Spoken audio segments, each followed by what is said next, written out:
ইতিমধ্যে পাসপোর্ট জালিয়াতি চক্রের পর্দাফাশ হয়েছে এবং একাধিক ব্যক্তিকে গ্রেফতার করা হয়েছে যারা নথিপত্র জাল করত এবং এই জাল পরিচয়পত্রের মাধ্যমে সীমান্ত পেরিয়ে অনুপ্রবেশকারীরা তারা এ রাজ্যের ভিড়ে মিশে গিয়েছিল।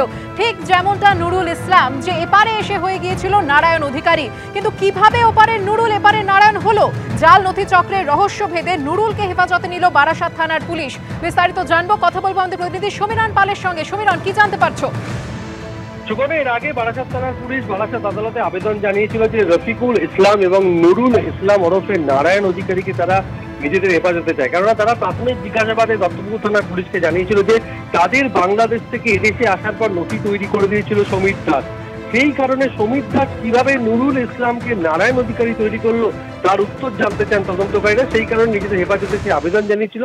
গতকাল বারাসাত আদালত পুলিশ হেফাজতের নির্দেশ দিয়েছে এবং সেই মতো পুলিশ নিয়ে সমীর দাসের সঙ্গে মুখোমুখি এদের জেরা করা হবে কিভাবে নথি তৈরি করা হবে। কেননা যত তদন্ত এগোচ্ছে তত পুলিশের কাছে চাঞ্চল্যকর তথ্য আসতে শুরু করেছে এবং একে একে বেশ কয়েকজন গ্রেপ্তার হয়েছে। সমীর দাস সহ ইতিমধ্যেই মোট 9 জনকে গ্রেপ্তার করেছে বারাসাত থানার পুলিশ। গতকাল যে দুজনকে আদালতে পাঠানো তাদের মধ্যে জ্যোতির্ময় দে, সে বর্তমানে বারাসাতের নিবেদিতা সরণিতে থাকতে শুরু করেছিল। তার আসল বাড়ি হচ্ছে বাংলাদেশের খুলনায় এবং সেই কয়েক বছর আগে বাংলাদেশ থেকে এসেছিল এবং নিজে ভুয়ো নথি তৈরি করে এবং অন্যদেরও ভুয়ো নথি তৈরি করতে সাহায্য করে।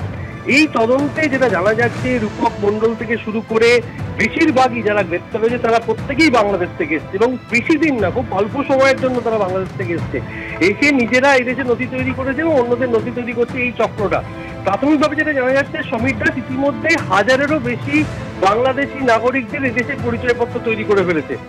তুমি জানো যে আগে বারাসাত থানার পুলিশ জেলা শাসককে চিঠি দিয়ে জানতে চেয়েছে যে এত ভোটার কার্ড তৈরি হয়েছে, যে সমীর দাস যে ভোটার কার্ডগুলো তৈরি করেছে তার এপিক নাম্বার দিয়ে যে এই ভোটার কার্ডগুলো কিভাবে তৈরি হয়েছে এবং সেগুলো ভুয়ো হয়েছে সেটা তদন্ত করার প্রয়োজন রয়েছে।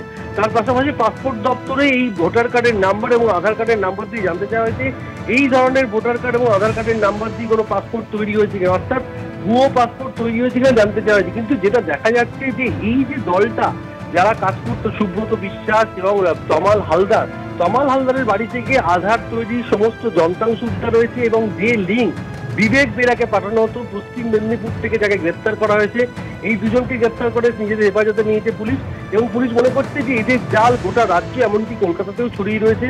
সমীর দাস যেভাবে বাংলাদেশি নাগরিকদের হাতে চটজলদি নথি তুলে দিতেন তার জন্য বাংলাদেশের বিভিন্ন প্রান্তে তার লোকজন রয়েছে, সেটা তার হোয়াটসঅ্যাপ চ্যাট দেখে স্পষ্ট। আরো তদন্ত করে এগোতে চাইছে বারাসাত থানার পুলিশ এই গোটা চক্রটা কিভাবে সক্রিয় ছিল এবং এই চক্রের সঙ্গে ভুয়ো পাসপোর্ট তৈরির চক্রের কিভাবে যোগসূত্র তৈরি তারই উত্তর জানার চেষ্টা করছে পুলিশ। ধন্যবাদ।